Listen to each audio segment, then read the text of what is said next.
School व्याख्याता और college व्याख्याता की तैयारी करने वाले सभी प्रतिभागियों को मेरा प्रणाम। गलती की संभावना कम है, लेकिन फिर भी कोई गलती हो तो उसके लिए पहले से मैं क्षमा मांग रही हूँ। आज हम गणेश्वर सभ्यता के बारे में देखते हैं। गणेश्वर सभ्यता,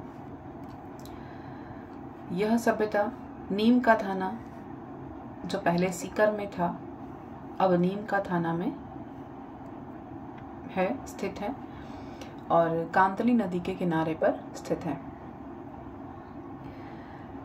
इंट्रोडक्शन देखते हैं, उसके बाद फैक्ट्स देखेंगे। राजस्थान के उत्तरी पूर्वी क्षेत्र में सीकर जिले के नीम का थाना कस्बे से कुछ दूरी पर, ये पहले सीकर जिले में था, अब अलग ही नीम का थाना बन चुका है।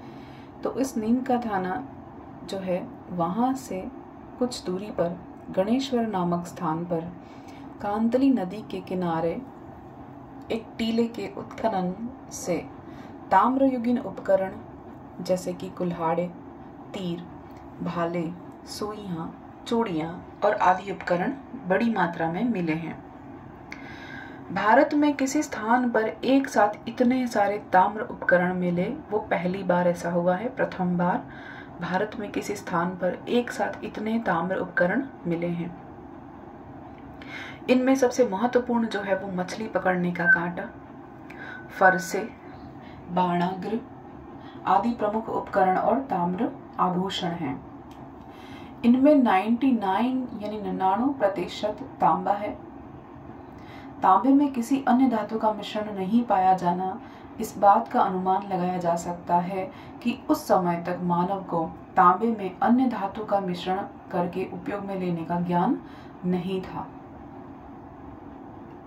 यहाँ से इनका निर्यात पाकिस्तान, हरियाणा, पंजाब आदि स्थानों को किया जाता होगा, क्योंकि वहां भी इसी प्रकार के उपकरण मिले हैं। पुरातत्वविदों ने इस सभ्यता को पूर्व हड़प्पा कालीन ताम्रयुगीन सभ्यता कहा है, जो लगभग 2800 ईसा पूर्व विकसित हुई थी।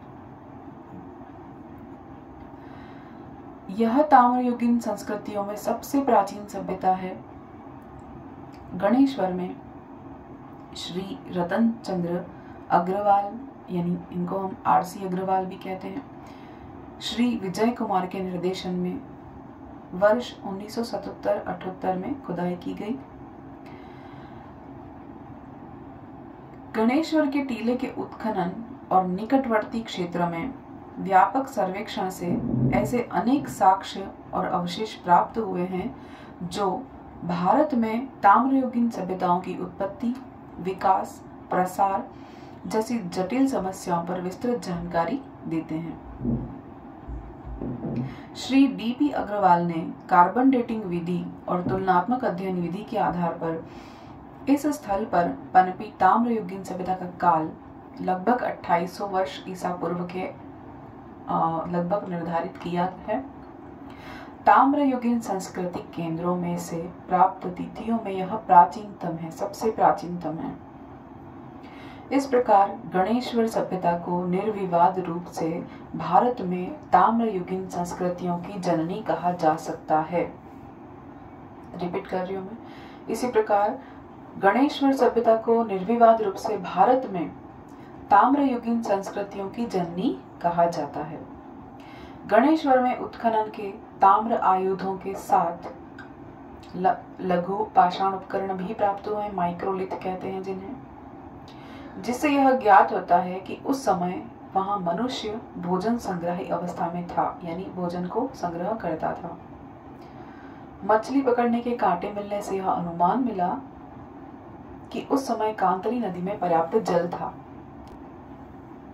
उत्खनन में गणेश्वर से जो मृतभान या मृत पात्र मिले हैं, वे कपिशवर्णी मृत पात्र कहलाते हैं, जिन्हें गैरिक मृत पात्र भी कहते हैं। मृत पात्रों में प्याले, तश्तरियां, कुंडियां आदि मिले हैं। इस समय मानव मृतभान कला में सिद्धहस्त हो चुका था और कपिशवर्णी मृत पात्र पर काले और नीले रंग के चित्रों का अलंकरण मिला है, जो देश में चित्रकला के प्रारंभिक स्वरूप की जानकारी प्रदान करता है। गणेश्वर में तांबे की प्रचुर उपलब्धता के कारण तत्कालीन मानव में एक स्थान पर रुकने, बस्ती बनाने की प्रवृत्ति जागृत हो चुकी थी। उत्खनन में प्राप्त मकानों के अवशेषों से ज्ञात होता है कि उस समय मकान पत्थर के बनाए जाते थे। यहाँ ईंटों के उपयोग के प्रमाण नहीं मिले हैं। मैं फिर से रिपीट कर रही हूँ, यहाँ ईंटों के उपयोग के प्रमाण नहीं मिले हैं, यहाँ पत्थर से बने मकान के प्रमाण मिले हैं। बस्ती को नदी की बाढ़ से बचाने के लिए कई बार वृहद आकार के पत्थर के बांध बनाने के प्रमाण भी मिले हैं। कांतली नदी की उपत्यका में गणेश्वर ताम्रयुगीन सभ्यता के लगभग 300 स्थलों की खोज की जा चुकी है। गणेश्वर सभ्यता को ताम्र संचय संस्कृति भी कहते हैं।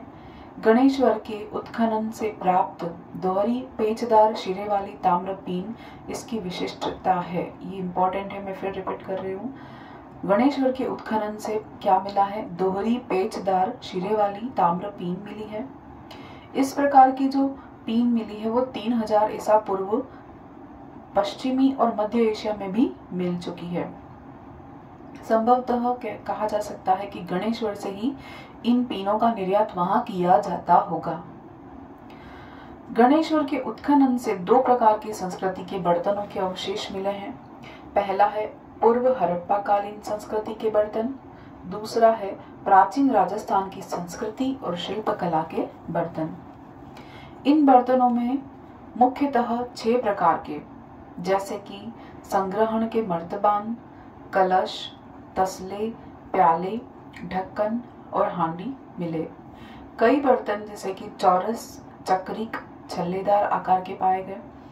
इंपॉर्टेंट लाइन है, मिट्टी के छल्लेदार बर्तन केवल गणेश्वर में ही प्राप्त हुए। फिर से रिपीट कर रही हूँ, मिट्टी के छल्लेदार बर्तन केवल और केवल कहाँ मिले? गणेश्वर में ही प्राप्त हुए। अन्य किसी भी ताम्र पाषाणकालीन सभ्यता में इनके प्रमाण नहीं मिले हैं। गणेश्वर सभ्यता के लोग गाय, बैल, भेड़, बकरी, सुअर, कुत्ता, गधे, मुर्गे आदि पशु पक्षियों को पालते थे और ये लोग मांसाहार का भी प्रयोग करते थे। तो ये डिटेल है वो गणेश्वर सभ्यता के बारे में, संस्कृति के बारे में दी है।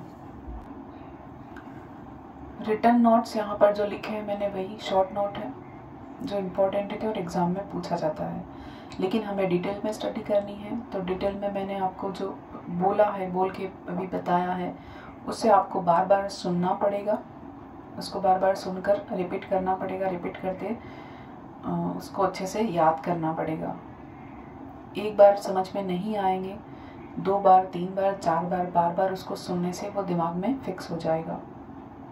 क्योंकि सारी सभ्यताएं लगभग सिमिलर से एक जैसी लगती हैं, कुछ चीज़ें ऐसी होती हैं उनमें कन्फ्यूजन होता है, तो इसके लिए हमें रिपीटेशन करना पड़ेगा, क्योंकि रिपीटेशन ही सक्सेस का मंत्र है। इसके अलावा और कोई चीज़ ऐसी नहीं है जो आपको सफलता दिला सके। आपको एक चीज़ को बार बार दोहराना पड़ेगा। Thank you.